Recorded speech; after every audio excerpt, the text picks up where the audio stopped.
बहुत समय पहले नागवन नाम के घने जंगल में नागों का एक रहस्यमयी राज्य था।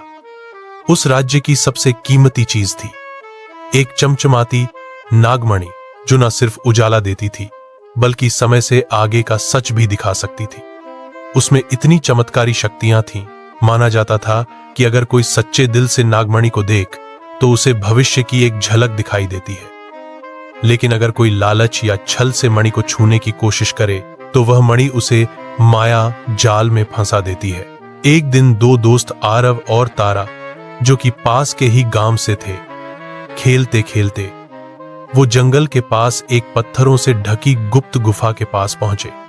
गुफा के अंदर से चमक निकल रही थी। जैसे ही वे अंदर गए, उन्होंने देखा वहां सैकड़ों सांप थे, लेकिन कोई फुफकार नहीं रहा था। वे सभी शांत थे, जैसे किसी खास का इंतजार कर रहे हों। गुफा के बीचों बीच एक चट्टान पर रखी थी वह नागमणि, और उसके चारों ओर बना था सांपों का प्राचीन रक्षक चक्र। तभी अचानक एक गूंजती हुई आवाज आई, सावधान, यह मणि साधारण नहीं।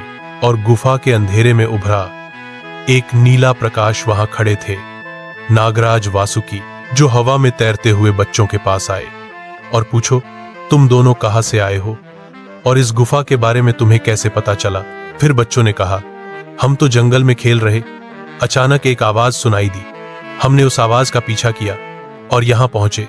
और फिर नागराज वासुकी ने कहा, यह नागमणि की ही माया है, उसने तुम्हें चुना है। यह मणि सिर्फ उन लोगों को दिखाई देती है जिनके दिल में सच्चाई हो।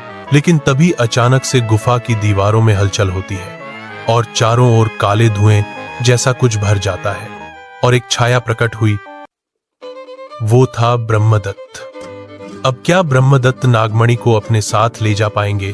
क्या उसका षड्यंत्र काम करेगा या फिर नागमणि उसे माया जाल में फेंक देगी? जानने के लिए सब्सक्राइब करें शॉर्ट टेल्स को, और इसके अगले भाग में क्या हुआ उसके लिए जुड़े रहिए हमारे साथ।